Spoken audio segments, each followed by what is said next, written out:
Assalamu alaikum, dear students. Today in this lecture, we will be discussing and starting relations and functions for class 12. Earlier, we have gone through sets, relations, and functions in class 11th, and some of the main concepts we have discussed there. For if you have not gone through the basic concepts of this set theory and the relations and functions, you may please visit our previous videos, and then after you see this video in order to have a clear understanding. So in the previous videos, we have discussed what is a set, what are operations on sets, and among those operations, there is an operation that's cross product. And with the help of cross product, we can cook up the concept of the relations and functions. So in this lecture, we will be discussing now the types of the relations. So what are different types of the relations? Let's take it here. One type of the relations is called as the empty relation. What is that? A relation is said to be an empty relation if no element of A is related to any element of A.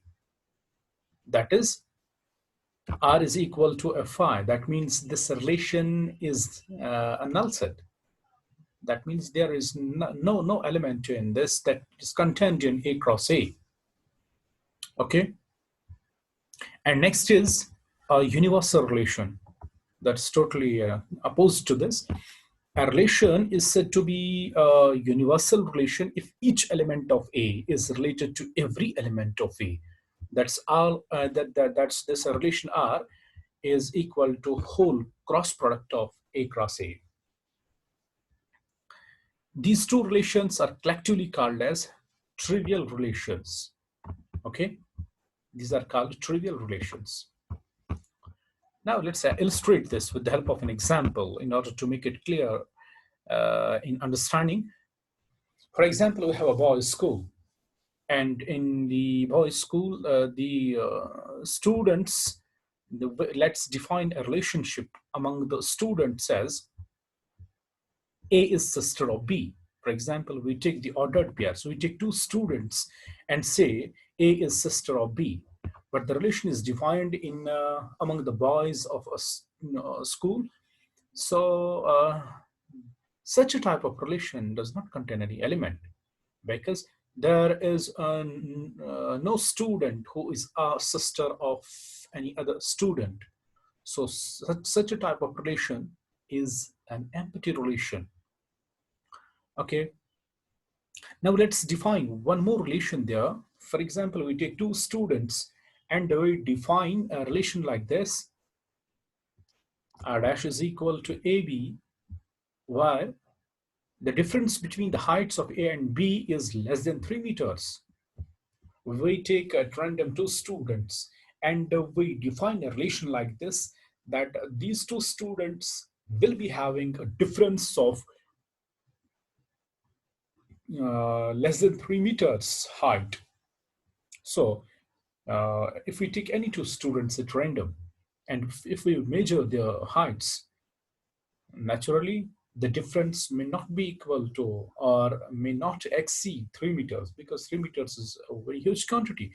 So every student will be related to every student. So such a type of relation is, it contains every student, it contains every two students of the school. So such a type of relation is a universal relation. We have more types of the relations. For example, we have a reflexive relation. What is that? A reflexive relation is a reflexive relation if every element is related to itself in the relation. For all, A belongs to A. I hope you got it. That means this is an element and it is related to itself. Every element is related to itself. Such a type of relation is called as reflexive. That means it gets reflected. Okay. Symmetric relation. A relation is said to be symmetric if A1 is related to A2 in R, This implies that A2 is related to A1. Okay, for all A1, A2 belongs to A. It is the transitive relation. A relation is said to be a transitive relation if A1 is related to A2.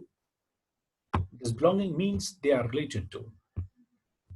A2 is related to A3. These two should imply that A1 is related to A3.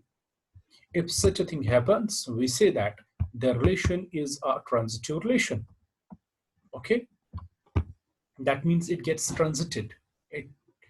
Uh, it takes a jump from first to third. Okay. Next one is the concept of the equivalence relation, a relation that's reflexive, symmetric, and transitive as well. That means it satisfies all the three types of the properties of being a reflexive, symmetric, and transitive. Such a type of relation is called as equivalence relation. We can understand these types of the relations with the help of these examples given here. For example, in this example number second, we define a relation of for the set of triangles in the plan R. A relation in these triangles given by T1, T2, where T1 is congruent to T2. We have to show that this R is an equivalence relation. You see, its T1 is congruent to T2. So if any two triangles are congruent, you know the criterion for the congruence. There are different criteria for congruence of the triangles. So if T1 is congruent to T2, you know that every triangle is congruent to itself, means it is reflexive. If triangle 1 is congruent to triangle T2, that means T2 is also congruent to T1. Yes, that is symmetric. If one triangle is congruent to second triangle, and this second triangle is congruent to third triangle, this simply means that first triangle and third triangle are also congruent. Okay, so this type of relation is an equivalence relation. I hope that you got the concept of the reflexive, symmetric, and transitive in this example as well. If you have any questions regarding the types of the relations, you can ask in the comment section. I will be more than happy to answer your queries. Thank you for joining the class. Thank you once again.